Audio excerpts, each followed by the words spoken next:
Welcome to The Explainer. Today, we're going to take a look at something that affects, well, all of us, a government report card. It's this detailed blueprint for tracking official promises and, making sure they're actually kept. So let's dive in and see how it works. So let's start with a feeling that I'm pretty sure we've all had at some point. You've submitted an important application, maybe for a permit, a license, whatever, and then crickets. It just disappears, right? You're left totally in the dark, wondering what on earth is happening inside that government black box. Yeah, that is the government black box we're talking about.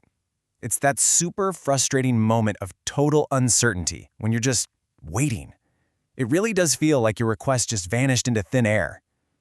And this feeling, this complete lack of transparency, it's a massive problem. I mean, you've done your part, right? You filled out all the forms, but you have zero visibility into what happens next. But what if there was a system designed to shine a huge, powerful spotlight right into that void? Well, that brings us to the solution, a formal, standardized blueprint for accountability. This is the system that's literally designed to turn that frustrating black box into a totally transparent glass box. Okay, so at its very core, the system tracks something called mandated tasks. Now, what are those? Just think of them as the government's official, legally required to-do list. It's everything an agency is supposed to do, whether that's publishing an annual report or rolling out a new policy. And look, this is not just about collecting a bunch of data for some dusty report that sits on a shelf. No way. The real goal here is to build a system that's so transparent that literally anyone, we're talking auditors, the public, you name it, can easily check and verify the results for themselves. Right, but a system like this doesn't just run itself. It needs people. So who are the folks on the inside making all this work? Let's meet the key players, the accountability team. So here's how the information flows. It all starts with someone called the institution focal point. They're the ones on the ground gathering all the raw data. Then, that data gets passed to a special monitoring and evaluation unit. And I love this part. They're basically the system's data detectives. They're the ones who check it all and analyze it.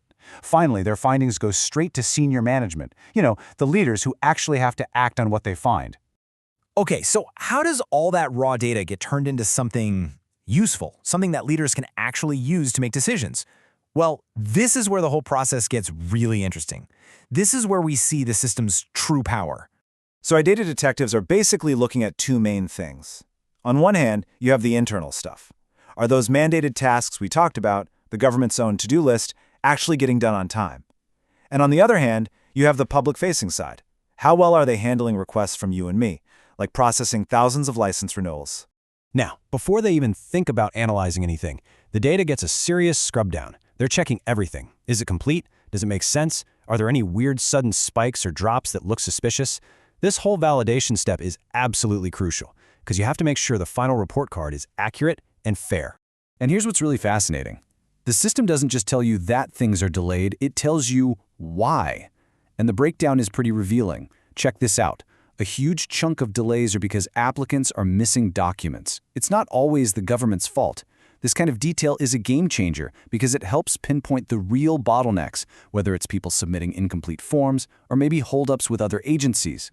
These insights are then measured against some very specific targets called Key Performance Indicators, or KPIs. The easiest way to think about KPIs is they're the government's promises written down. Things like, we promise that our mandated tasks will be at least 90% complete, or no more than 10% of applications will be overdue. This makes everything super clear and measurable. You can see the promise and you can see the reality right next to each other. So what happens when they miss those targets? A good system can't just be about reporting problems, right? It has to have teeth, and this is where the red flags and the fixes come into play. Take a look at this number, 10%.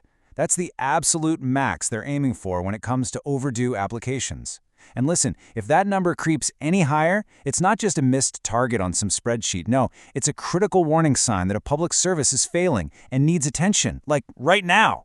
And what's so smart about this is that the system has automatic triggers built right in.